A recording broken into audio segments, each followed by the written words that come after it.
pour Dieu, ça veut dire que ça, c'est depuis longtemps que Dieu lui avait déjà donné ce don. Alléluia. Ça, c'est la prédestination. Donc, comment savoir son appel? Il faut déjà le savoir que, que depuis que tu es né, tu étais déjà appelé. Alléluia.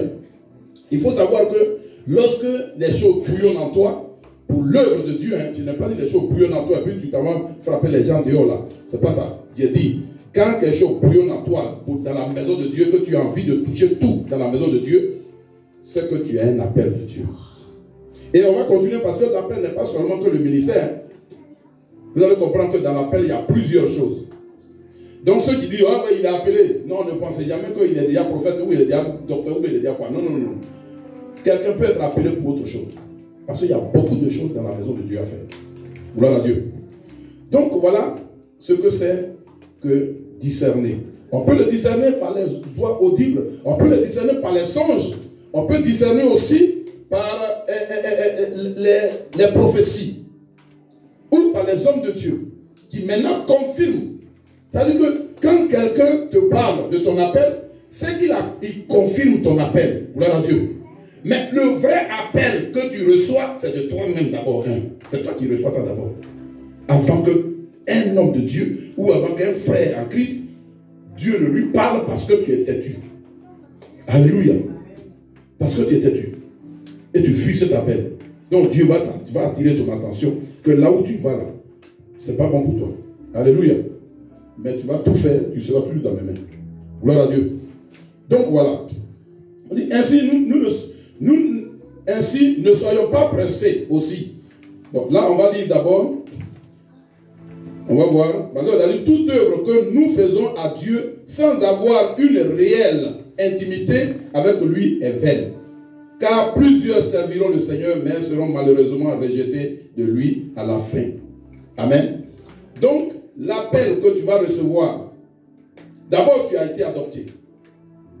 Dans cet appel, tu es adopté. Gloire à Dieu. Tu es quelqu'un d'adopté. Ton père, c'est Jésus.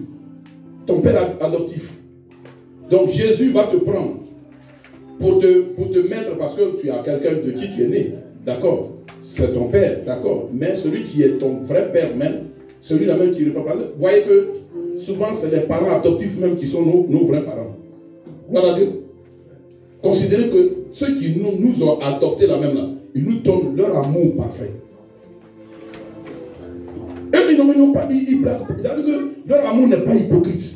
Parce que si tu as pris sous son toit, il va te donner à manger, il va te laver, il va te nettoyer, et il sait que tu seras un homme demain.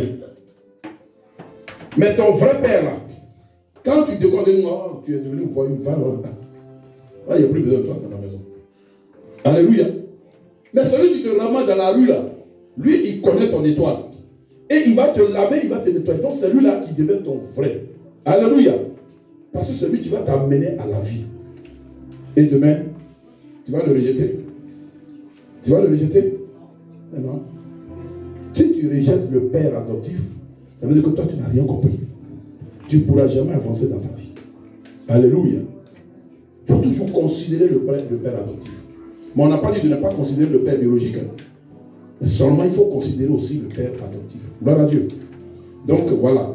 Donc on est tous prédestinés de Dieu, consiste en premier lieu à être ses enfants d'adoption et à nous rendre semblables à l'image de son premier fils, Jésus-Christ. Amen. Et quand on voit en Éphésiens 1, c'est écrit, Éphésiens 1, verset 5, vous pouvez noter tout ça, au lieu de les lire, vous pouvez les noter, Éphésiens 1, verset 5. Mais comme on est dans Romains,